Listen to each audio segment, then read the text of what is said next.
Hello दोस्तों, बातें हमारी संस्कृति में आपका स्वागत। कि भीष्म पितामह बाणों की सैया पर कितने दिनों तक थे, इनका पहले का नाम क्या था, और भी बहुत सारी जानकारी इस चैनल के माध्यम से हम आपको देने वाले हैं।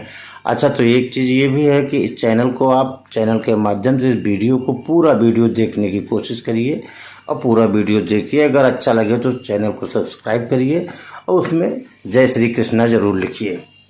जय श्री कृष्ण, जय श्री राम।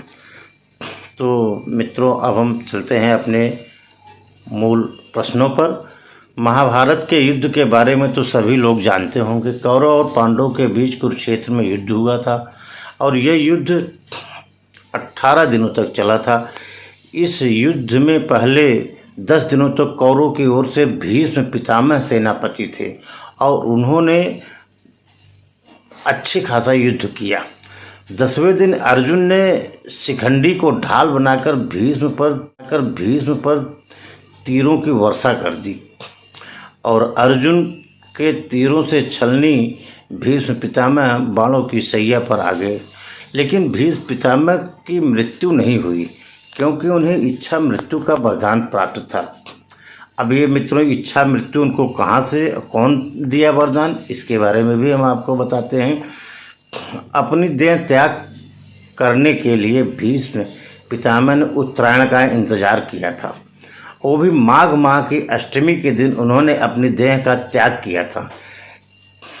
तो पौराणिक कथाओं के अनुसार अब हम आपको बताने वाले हैं कि भीष्म पितामह ये इतनी प्रतिज्ञा इस तरह से लिए और उनको इच्छा मृत्यु का वरदान कहाँ से मिला, ये हम आपको बताते हैं। पौराणिक कथा के अनुसार भीष्म पितामह राजा शांतनु और देवी गंगा के पुत्र थे। उनके जन्म के बाद देवी गंगा ने उन्हें देवव्रत नाम दिया था। देवव्रत ने महर्षि परशुराम से शास्त्र विद्या प्राप्त की, जिसके बाद देवी गंगा देवव्रत के उनके पिता राजा शांतनु के पास ले गई थी। राजा शांतनु ने देवव्रत को हस्तिनापुर का राजकुमार घोषित कर दिया। कुछ दिन गुजरने के बाद राजा शांतनु को सत्यवती नाम की एक स्त्री से प्यार हो गया और उन्होंने उनसे विवाह करने का मन बना लिया। लेकिन सत्यवती के पिता ने राजा शांतनु से विवाह करने के लिए एक शर्त रख दी। शर्त क्या थी मित्रों, मैं आपको बताता हूँ। शर्त के मुताबिक राजा शांतनु और उनकी बेटी सत्यवती का पुत्र ही हस्तिनापुर का उत्तराधिकारी बनेगा।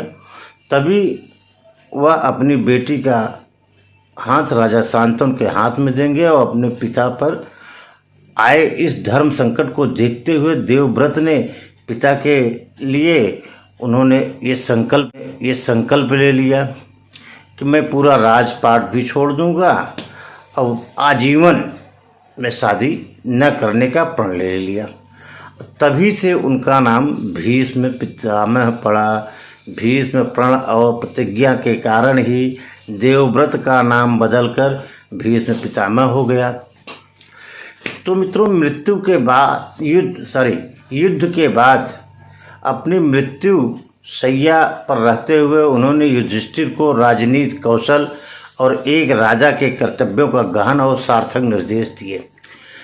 भीष्म ने सदैव धर्म को प्राथमिकता दी है और वह सदैव धर्म के मार्ग पर चलते थे। इसके बावजूद कि व्रत के कारण जो उन्होंने प्रतिज्ञा ले लिया, व्रत के कारण उसे अपना राजा धृतराष्ट्र के आदेशों का जबरदस्ती पालन करना पड़ता था, जो कि ज़्यादातर अधर्म थे। इससे वह पूरी तरह से परेशान था। उसे यकीन था कि उसे धर्म को जीतना होगा और पांडवों को जीतना होगा। लेकिन जिस तरह से उसने युद्ध का नेतृत्व किया और चुप रहा, वह एक तरह से उसके पाप के कारण था और उसने इसकी कीमत तीरों की सैया से चुकाई। अंत में भीष्म ने युद्ध छोड़ दिया, अपनी जीवन शक्ति और सांस पर ध्यान केंद्रित किया, घावों को सील किया और तीरों की सैया पर अपने शरीर को त्यागने के लिए शुभ क्षण की प्रतीक्षा करने लगे। बाण सैया पर अपना शरीर त्यागने के लिए उन्होंने शीतकालीन संक्रांति या उत्तरायण के पहले दिन की लगभग 58 रातों तक प्रतीक्षा किया। बाद में उनके शरीर का एक महान समारोह में सम्राट युधिष्ठिर द्वारा अंतिम संस्कार किया गया।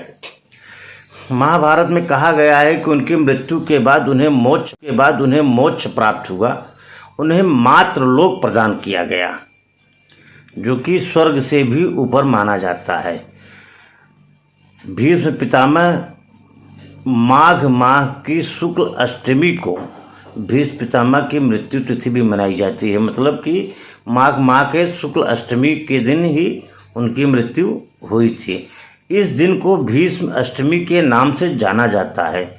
हिंदू कई पीढ़ियों से इस दिन के लिए उनके लिए एकोदिष्ट श्राद्ध का पालन करते हैं। केवल वे लोग ही ऐसा करते हैं जिनके पिता जीवित नहीं हैं।